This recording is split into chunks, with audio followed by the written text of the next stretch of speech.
I've kept you all waiting long enough, so today, let's cruise over to Unova and judge their gym leaders, specifically for Black and White 1. Gen 5 is my favourite generation. I love the Pokemon, the animated sprites, the environments, the music, and yes, I love the low health theme. This generation added a lot to the series, like hidden abilities, though almost no Unovan Pokemon got their hidden ability in Black and White 1, so for the purposes of this video, we'll dip into their hidden abilities, and I choose to see it as a marketing ploy to hype the player about their eventual releases. As per usual, we will scale the leaders up to a hypothetical hard mode, giving us experienced players some challenge without going over the top. Before we begin, since Gen 5 added hidden abilities, a quick question of the day. What Pokemon do you think should get a certain ability, but currently doesn't?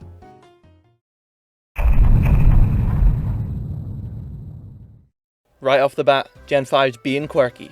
3 gym leaders, Silent, Cress and Chili, who specialise in grass, water and fire types. You fight the one who has an advantage over your starter. They run a cafe, and honestly this is a trend I really appreciate Gen 5 starting. These aren't just gym buildings, they're also a business of some kind. It really helps make these characters feel alive and functional in this world, instead of just being a boss standing in their designated area. Anyway, let's see how these 3 hold up. Will they be 3 times as difficult? No matter who you fight, they lead with a level 12 Lillipup, with pickup, knowing bite and work up. No matter who you've caught up till now, they won't be weak to this lead, which is probably the intention. Lillipup is plenty strong though, with bite only resisted by Purloin, and to be honest, Purloin deserves this rare dub. Their aces are the Elemental Monkeys, all at level 14 with Gluttony, and the move Work Up, with Chili's Pansear knowing Incinerate, Cress's Panpour has Water Gun, and Silent's Pansage has Vine Whip. Stat-wise, they're kinda balanced, fairly fast. Their types don't actually matter in a sense, as no matter what, the player's starter will be weak against them. The free monkey you receive will be strong against them, and the wild Pokemon you could use are neutral. This is probably the reason they don't have the Route 1 bird until Route 3 in this game. It's to ensure the players fighting Pansage don't have an additional good matchup for it. So let me mention the only real difference between these 3 leaders. Their elemental moves aren't created equal. Incinerate is the weakest at base 30 power, but at least it can burn up Orange Berries, which the player will have some gifted by Sharon at the trainer school. Then there's Vine Whip at 35 base power, and the best Panpour with base 40 power Water Gun. So I guess the best here is Cress, but honestly it's fairly negligible. Here's their teams. I really like this design philosophy for Gym 1. It keeps things balanced and further demonstrates type matchups to the player. Work Up acts as a soft timer. You can't just spam Water Gun and Pansage, or a Work Up spam and one-shot your team. It's a good introductory gym battle to make sure the player understands the core mechanics of Pokemon. But still, we can take this a little bit further. So now they all lead with a Lillipup at level 13, holding an Orange Berry, still knowing Bite and Work Up. I know some people don't like Lillipup here, but again, I don't see this as a type specialty gym, but a type matchup gym. So I think Lillipup holds a great purpose as the lead slot. For the monkeys, they're mostly the same as well, but now they have Scratch for neutral coverage and are holding a super effective reduction berry. Pansear holds a Pasho Berry for water types, Panpour has a Rindo Berry, and Pansage has the Occa Berry.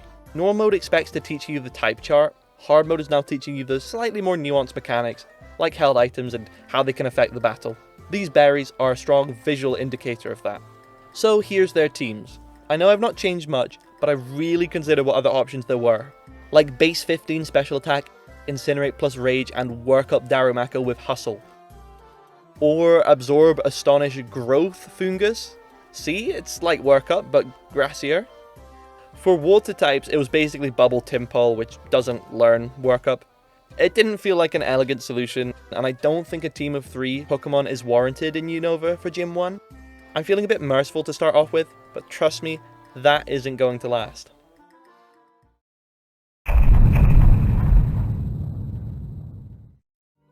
Lenora of Nacrene Gym. She specialises in normal types, which as we know with Whitney and Norman, can't be underestimated.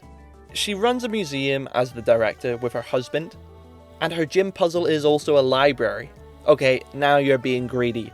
Museum or library, pick one. Whatever. Let's see if she continues this trend of normal type gym leaders being tough cookies.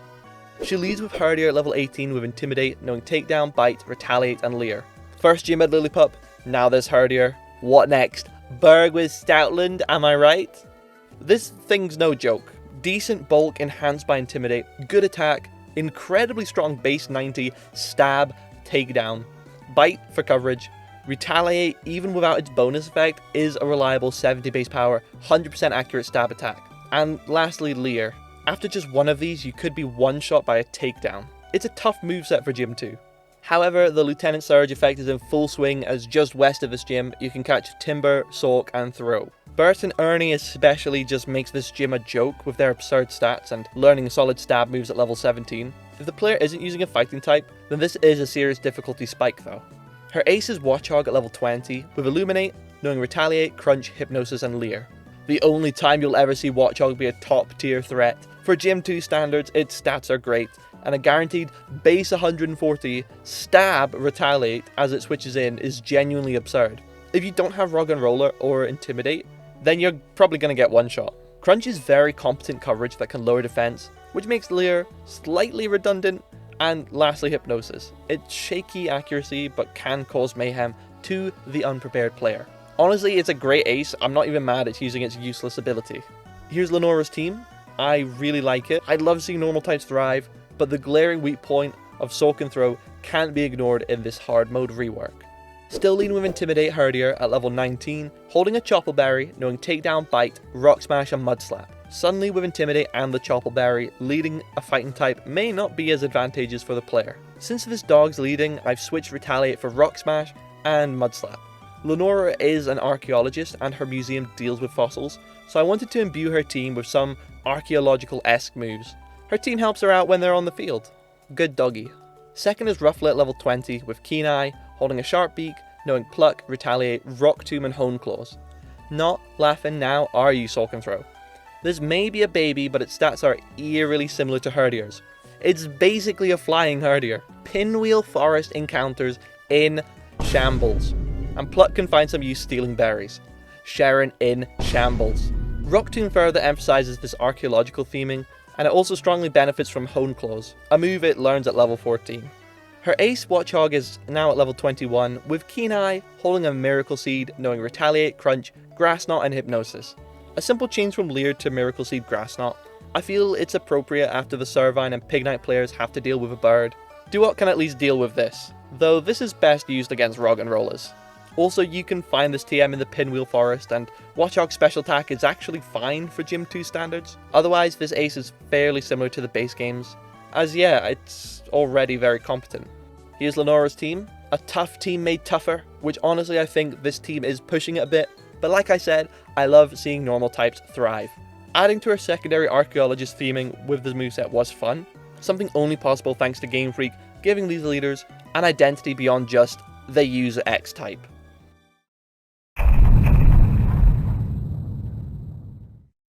Berg, the Bug Bandit, residing in the hustling, the bustling Castelia City.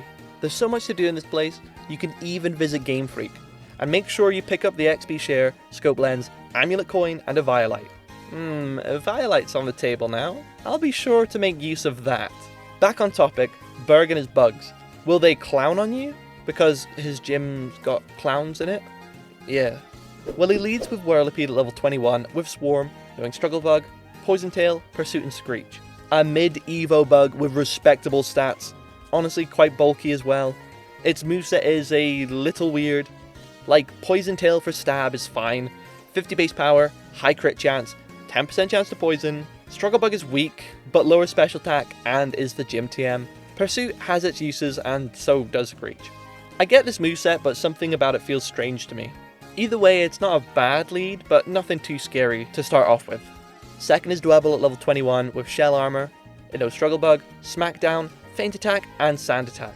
An interesting type that is neutral to Bug's fire and flying weaknesses. On the flip side though, look at what you resist. It's another defensive Mon with a higher speed stat than you might expect. That being said, it kinda gives Geodude energy but with better speed. Again, these moves are functional. Smackdown for Bug's weaknesses is nice, but there's nothing exceptional going on. Last out is Leavanny at level 23 with Swarm, knowing Struggle Bug, Razor Leaf, String Shot and Protect. Great stats for Gym 3, though its Bug Grass typing is highly contentious. Quad weakness to fire and flying, Razor Leaf is the only viable damage dealer as Struggle Bug is still just too weak. Protect, I don't even know why you have this, and String Shot, it just really isn't needed. Leavanny is plenty fast. Here's Berg's team. If we're judging Lenora by the standard, then Berg is definitely a step down. It's not bad per se, but there's plenty of potential for improvement. So let's see what we can do. He now leads with Dwebble at level 22, with Shell Armor, holding an Eviolite, knowing Bug Bite, Rock Tube, Struggle Bug, and Stealth Rock. The player will not be enjoying their berries today. Nice solid stab, as well as Rock Tube for speed control, Struggle Bug for TM rep, and of course, Stealth Rock's my beloved. And to top it all off, it's been made way bulkier with the Eviolite, and its ability means it can't be crit. Take your time, Dwebble. I know you'll get those Stealth Rocks up eventually.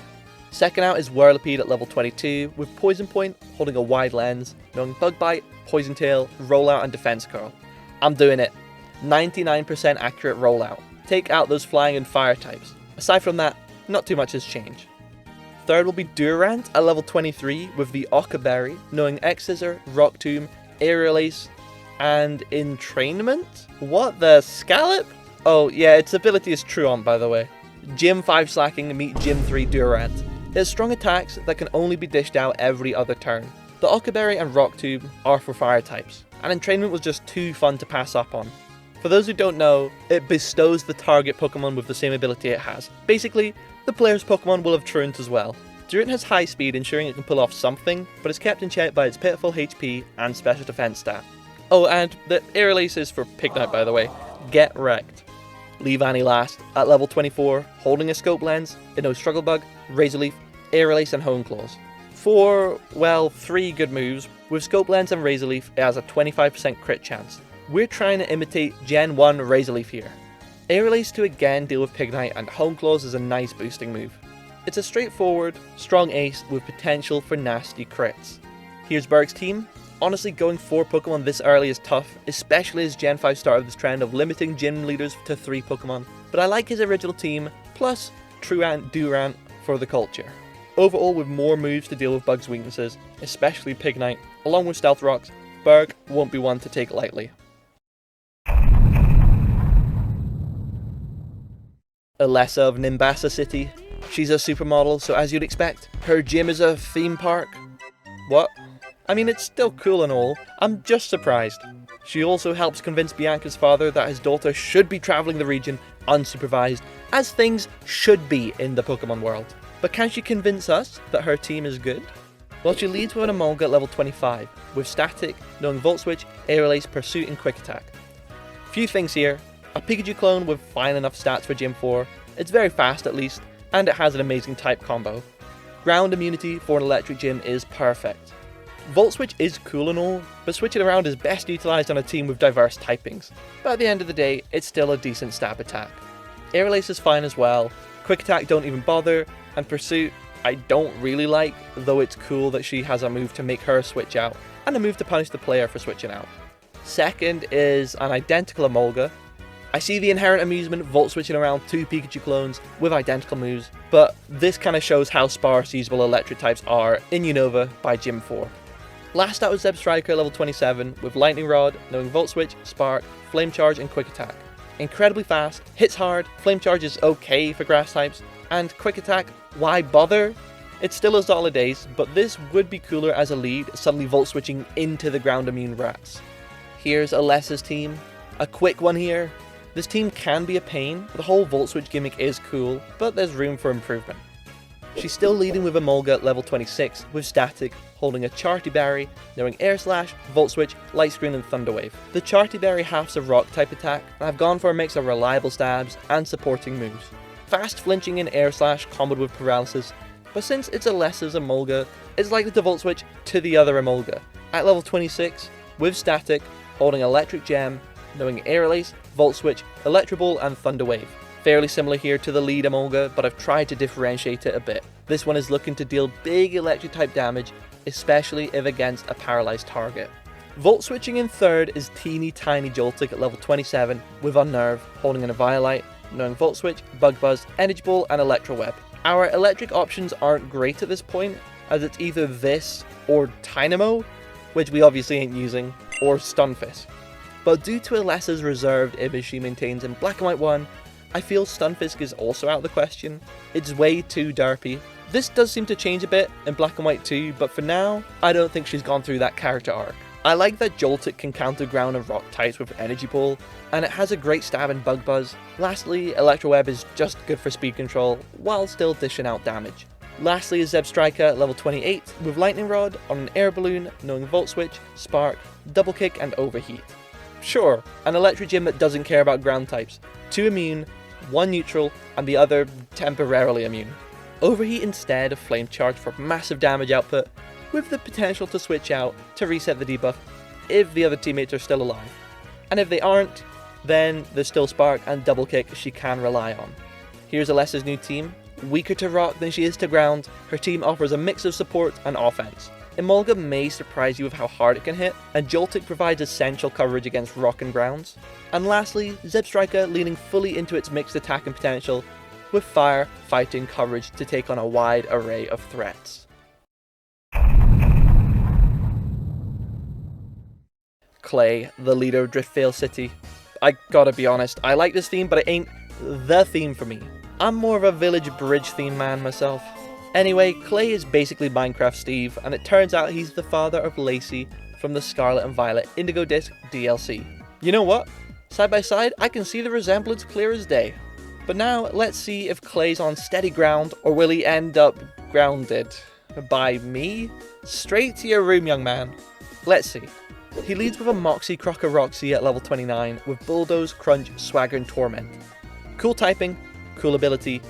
The stats aren't anything impressive, but at least it has 2 decent stab moves. Swagger, I guess if you're feeling lucky, and Torment, that's best used on bulkier Pokemon. Crocorock can't afford to lollygag with defenses resembling Sharpedo. Next out is Palpitoad at level 29, with Swift Swim, knowing Bulldoze, Muddy Water, Bubble Beam and Aqua Ring. Everyone's beloved water ground typing, only weak to grass. Stats are below average. The moveset? I mean, it's not awful. I'm just feeling underwhelmed seeing a very mid evolution at Gym 5. Lacking counterplay to your only weakness as well is a cardinal sin worthy of life imprisonment.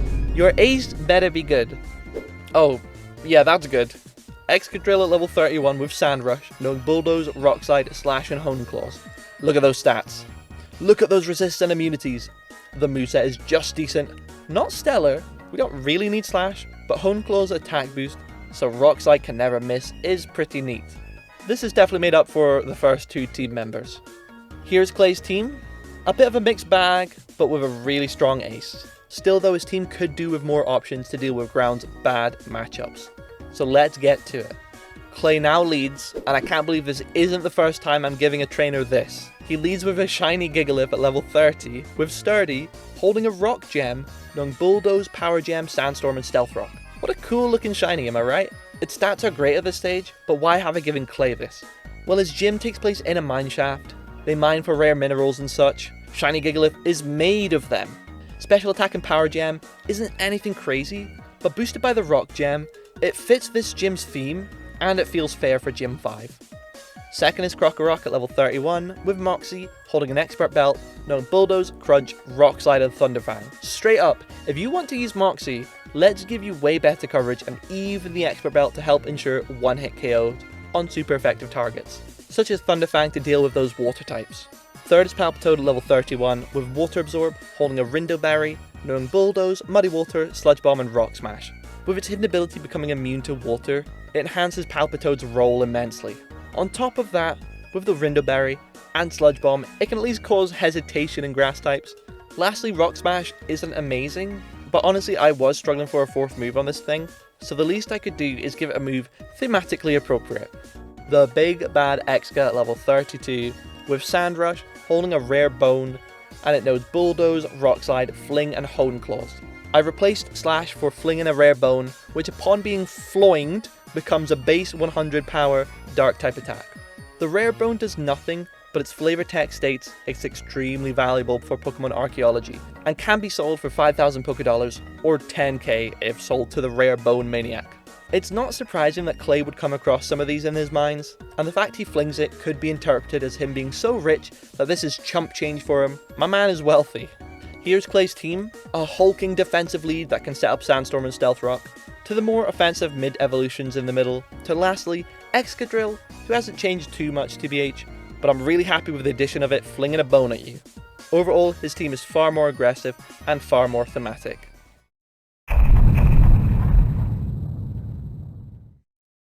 Skyla, the flying gym leader of Mistralton City. She's a pilot, and well, not in this game, but in the sequels, she flies you to Lentimus Town. Her gym puzzle has you flinging out of cannons, through rings. Lucky for her, health and safety laws are mere fiction in their world. But will the health of your Pokemon after she attacks you remove the safety of a guaranteed win? Let's see. She leads Swoobat at level 33, with Unaware, knowing Acrobatics, Heart Stamp, Assurance, and Amnesia. Ah yes, Physical Swoobat, my beloved. Why is it physical? You'll see. Acrobatics is still okay though, base 110 power move, and at least it gets to use its signature move Heart Stamp, which is like a weaker Psychic type Stomp. Assurance is weird, the move doubles in power only if you're slower. And Amnesia, well, I mean, it's okay, but physically, you're still incredibly frail. This is a weird lead, but it's not about to get better. As second is Unpheasant at level 33 with Big Pecs, knowing Air Slash, Razor Wind, Quick Attack and Leer. Special attacking Unpheasant, my beloved. Whoever designed this team must have seen Swoobat's and Unpheasant stats the wrong way round. It's always been a meme that Unpheasant doesn't learn any good physical attacks, but to think you'd have to stoop so low with Razor Wind. I'm appalled. Her ace is Swanna at level 35 with Keen Eye, knowing Air Slash, Aerial Ace, Bubble Beam and Aqua Ring. Hold up, Aerial Ace? Why not use your Gym TM Acrobatics? Oh right, you don't learn it! Quick question about game design, oh wise Game Freak. Why make this awesome new move and make a gym team based around it, then decide to have the majority of her team unable to learn it? I'm just asking, what am I missing here? And while I'm in my hater phase, you know Swanna's stats? People always hark on the elemental monkeys for being bad. I don't agree with that, but sure. Here's a comparison of Swanna's stats to theirs. Same HP and defenses, 3 less speed, 11 less attack and special attack. Look, maybe I wouldn't be so mean if this thing wasn't spamming Bubble Beam and Aqua Ring. My brother in Christ, you're dying to a Shockwave. Here's Skyla's team. This actually ticked me off. Everything feels so wrong here. If Game Freak do make a black and white remake, then they better not be as faithful as BDSP was to Diamond and Pearl. She could do with some better options for mainly electric types. Rocks as well, but at least Swanna has something for them. Let's get to work. First out is still Swoobat at level 35. It's simple, holding a flying gem, knowing Acrobatics, Heart Stamp, Thunder Wave and Amnesia. You forced my hand, Game Freak. Acrobatics Swoobat is a necessary evil, it seems. Let's at least make the most of it with the flying gem, making this hit absurdly hard at 165 base power. Heart Stamp again, we can combo that with Thunder Wave to have nasty power flinching. And lastly, Amnesia remained, as now with the simple ability, one use of that is a whopping +4 to special defense. Second is Unpheasant at level 35 with Super Luck, holding a Power Herb, knowing Sky Attack, Air Slash, Quick Attack and Work Up. Screw it, can't use Acrobatics? Fine then. 1 turn charge, 25% crit chance, 30% flinch chance, Sky Attack. Because this is such a powerful attack, I've limited Unpheasant's other moves a bit here, maintaining both Air Slash, using its weakest special attack, and the low base power Quick Attack. The workup gives them some potential to start dealing solid damage with these other moves. Third is their old ace, Swanna at level 36, with Hydration, holding a Focus Sash, knowing Scald, Hurricane, Rain Dance and Rest. 2 strong stab attacks, Focus Sash so it can't be one-shot by an electric attack, Rain Dance, boosting Scald's power, and Hurricane's accuracy. And I mean, this isn't exactly a tank, but with Rest, Hydration, it can fully recover for free while it's raining. Now of course that's relying on the AI a bit more than I'd like to, but so be it. Fourth out, and I don't often change these aces, but it's Archeops at level 37, with Defeatist holding a Citrus Berry, knowing Acrobatics, Ancient Power, Bulldoze and U-Turn. An absurd base stat total kept in check by its nasty ability. Now Acrobatics, Citrus Berry, I know what you're thinking, but I purposely want to hold this thing's power back a bit. Though picture this, Acrobatics turn 1, the player brings it down to the yellow, activating Defeatist, but hold on, Citrus Berry brings it back to the green, deactivating Defeatist, and now Acrobatics has been unchained. To further limit this thing, the rest of its moves are fairly mid in base power. Ancient Power using its weaker special attack for its Rock Stab that could Omni Boost and is good against Ice types, and Bulldoze is good for Rock and Electrics. Here's Skyla's team. I've just gone all out flying type offense here. I was so irked by her original team's shortcomings, maybe I've overcompensated a bit here, but man, these sets amuse me. Just don't muck around on this fight. Bryson, the ice leader of Icarus City. On top of being a gym leader, he's a martial artist and an actor. He's inspired by Bruce Lee, given that the anime starred him in 4 movies that were references to the late martial artist and actor. He was featured in several movies. Enter the Bear Tick, The Way of the Bear Tick, and of course, Fist of Ice. During its sequel, The Game of Ice, Bryson, along with other miscellaneous references throughout the franchise. The Pokestar Studios is an underrated aspect of Black and White 2. I played through most of it a few years back and had a solid time, even with the odd, highly cursed line of dialogue. For context, this is a plot point where you travel into the future where Pokemon rule, even Ledians, and force humans to battle. You fight a poor human that has a limited vocabulary but feels fear and doesn't want to harm you. I feel the writers had a lot of fun letting loose a bit with this place. But yeah, Bryson is a pretty cool guy. Will his team snowball to victory, or will you stop him stone cold? He leads Vanillish at level 37 with Ice Body, knowing Frost Breath, Mirror Shot, Astonish, and Acid Armor. The Unova evolution curse strikes again. This is a mid-evolution that doesn't evolve to Vanillish until level 47, and it only becomes a Vanillish at level 35. Fun fact, I used this guy in my first playthrough of Black when I was a kid. I regretted it. Look at these stats. I'm disgusted. Also, these moves. Frost Breath basically being ATB's power is fine enough. Mirror Shot is very shaky coverage, but it's not like we have options, which is evident using Big Astonish at Gym 7.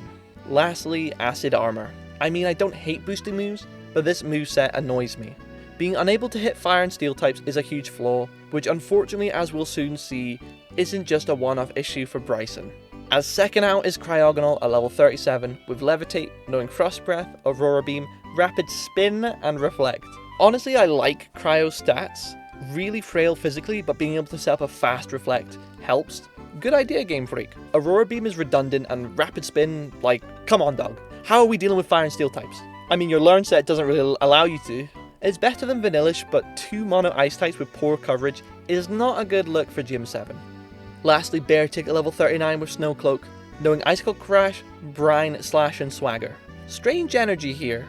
I mean, Icicle Crash is great, Beartic has awesome attack, Brine, like, it's weird, but it's something to deal with fire and rock types, and Beartic's special attack is base 70, so it's okay. Better than you may think at least. Slash is just who cares, and Swagger, I guess you might as well rely on cheesing your opponent when your team is this bad. It's clearly his best Pokemon, but even his ace feels rather underwhelming. So here's Bryson's team, the Mono Ice Gang. Not his fault really, there's only mono ice types in this game, with poor learn sets, so defensively they're screwed. Emboar absolutely steamrolls this team. Offensively they aren't great either, with Beartic desperately spitting on fire types to take them out. Our options are very limited, but let's at least do something for our guy. Now leading Cryogonal at level 39, Levitating, holding the Light Clay, knowing Frost Breath, Flash Cannon, Light Screen and Reflect. With dual screens, Cryogonal can provide speedy support, appreciated considering how poor ice types are defensively, especially as it will last for 8 turns. We have Frost Breath for the Gym TM rep, and Flash Cannon as about the only coverage it can learn at this stage. He unfortunately still has Vanillish at level 39, with Ice Body holding an Icy Rock, knowing Frost Breath, Flash Cannon, Icy Wind and Hail. I'm forced to use this, unless we illegally evolve into Vanillix, but stuff it, Bryson is too honest for that. At least now it has stronger steel coverage, Icy Wind for some speed control, and Hail for probably pointless healing via Ice Body, but does provide some chip damage for the player. I'm not thrilled by this, but it feels like a necessary evil. Third out is Sork at level 40, with Sturdy holding the Black Belt, knowing Brick Break, Earthquake, Stone Edge and Bulk Up. Finally, some hope. Since Bryson is a martial artist, a fighting type seems more than fair. Also, Ice Punch is a Black and White 2 move tutor move, so don't at me. It can hit rocks, steels, and fires super effectively, and to that end, Earthquake is incredible, as that hits all 3 types super effectively.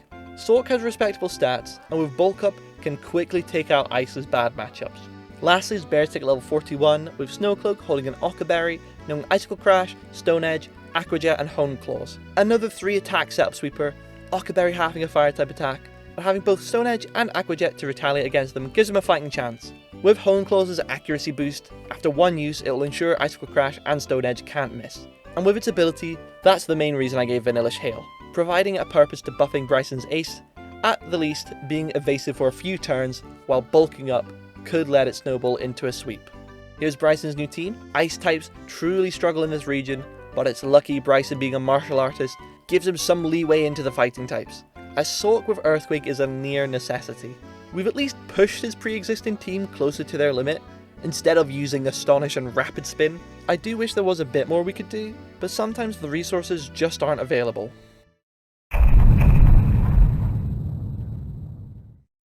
In Pokemon Black you face Drayden, in White it's Iris. Both Dragon type leaders, and it's the first time you face a different leader depending on the game version. So surely Game Freak must have actually differentiated their teams in meaningful ways, right? Let's see. They both lead with Fracture at level 41, with Rivalry, knowing Dragon Tail, Dance, Rage, and Assurance. You've lost me already. I mean, having a mid-evolution here isn't too bad, as it has a decent stat spread. Rivalry is a sus ability. Half the time your attack is boosted 1.25 times, the other half it's lowered to 0.75 times, depending on what gender Pokemon you're fighting. But really the main issue is still the moveset. Dragon Dance? Amazing. Dragon Tail? Okay, it's your gym TM. I get that, but it forces you to go last, and means you can't utilize Dragon Dance's speed boost. Assurance? This move doubles in power if you go last, so why would you want to boost your speed exactly? And lastly, Dragon Rage. Wouldn't you rather want to use your great base 117 attack stat, especially at this stage, as Dragon Rage is a bit underwhelming. You could have had just one standard attack that appreciates both stats being boosted from Dragon Dance. Could ya? What a messy lead. Second is Druddigon at level 41, with Rough Skin, knowing Dragon Tail, Night Slash, Revenge, and Chip Away. Better stats, better ability, better moves, I'll take it for sure. Having a fighting move to deal with ice types and the only dragon resistant steel is a smart choice. And with Druddigon's low speed, it's not missing out on much by being forced to go last. And I didn't really mention this with Fracture, but I do like Dragon Tail's nature of constantly force switching the player's Pokemon. It can make it awkward for the player to get the proper angle of attack to deal with these dragons. But my main issue here is Chip Away. It ignores positive and negative stat changes to defense and evasion, which is neat I suppose, but a 70 base power, non-stab normal move, I'm sorry, it looks weird to me. But overall, Druddigon is decent. Oh, but wait, Iris's Druddigon is different. It has Sheer Force instead of Rough Skin, which literally doesn't affect any of her moves, so straight up, Iris is worse than Drayden right now. Can she bring it back with her ace? Which is Haxorus at level 43, with Mold Breaker, knowing Dragon Tail, Dance, Slash, and Assurance. Look, it's a Dragon Dance Haxorus. Its moveset is very similar to Fracture, but at least it has Slash? I don't know, and Mold Breaker is pretty neat, though with this moveset I'm not sure how applicable this ability will be, but at least it's not going to weaken its attack stat with Rivalry, which is what Drayden's Haxorus has. Steel types have a good time here, but most other Pokemon will need to show some respect with just how hard Haxorus can hit. Here's their teams. Identical Mons, identical moves, the only difference being Druddigon's and Haxorus' abilities. What a disappointment. On top of the teams themselves having this strange Dragon Dance, Assurance, Dragon Tail strategy. Were Game Freak intentionally nerfing this team? If so, they definitely have overdone it. And it's a bit of a shame as I feel the earlier gyms were cooking. Gym 2 had Stab, Takedown, and 140 base power Retaliate from very competent Pokemon at that stage. But these later ones have dropped off hard, so let's return their dignity by toughening them up. They'll stay identical in their leads with Druddigon at level 42 with Rough Skin, holding a Rocky Helmet, knowing Dragon Tail, Revenge, Glare, and Stealth Rock. We've doubled up on contact moves here with the Rocky Helmet. If you make contact, you lose like 28% health. If you Tail Slap, you're dead. I've added Stealth Rock to synergize with this Dragon Tail strategy. This will make the player really question if they should switch back into their best matchup at the cost of entry hazard damage, or just roll with the punches and hope whoever gets forced in can deal with it. Revenge stays for Steel and Ice types, and Glare for spreading status, though I'm aware Dragon Tail and Revenge will make Druddigon go last. It's just nice having a reliable status inducing move. Second out, Drayden will use Fracture at level 43, with Mold Breaker holding an Eviolite, knowing Dragon Claw, Dig, X-Scissor, and Dragon Dance. With the Eviolite, its defenses become more like this, giving it far more wiggle room to set up Dragon Dances. To that end, we have the basic stab Dragon Claw, Dig for Steel types, and X-Scissor is a bit random but thematically fits them. But if you're facing Iris, she uses a Xylos at level 43 with Hustle, holding a Zoom Lens, and knowing, screw it, Dragon Rush, Crunch, Fire Fang, and Head Smash. Oh my god, I'm cheating. You can't use Xylos until level 50. Well, guess what? They're both already cheating using an underleveled Haxorus, so I think we can flow with this. For these moves, they're inaccurate but deal a ton of damage. Zoom Lens provides a 1.2 times boost to accuracy if the user is slower, and I mean Xylos is pretty slow.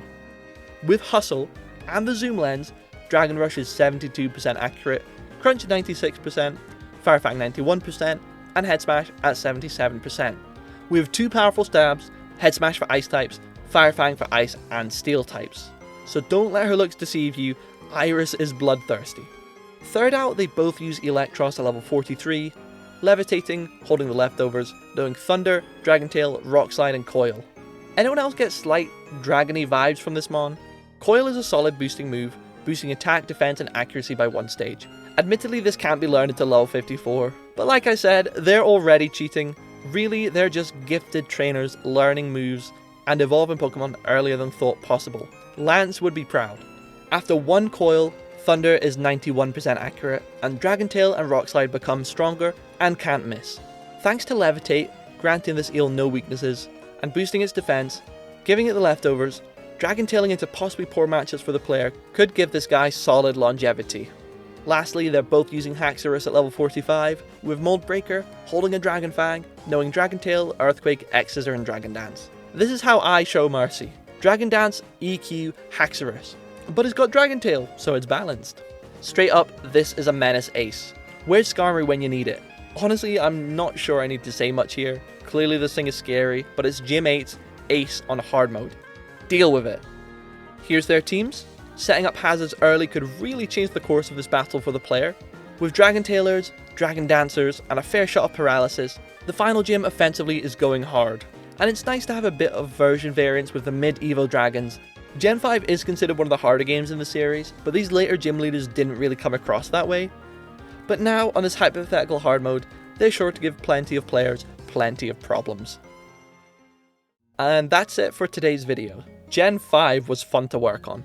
Considering we only had Gen 5 Pokemon to work with, I'm pretty happy with how it turned out. If you enjoyed, make sure to comment, subscribe, all that good stuff, as it helps me out massively. Elite 4 will be fun to cover, so stay tuned for then. For now though, I hope you all have a good day, and I'll see you all later. Bye.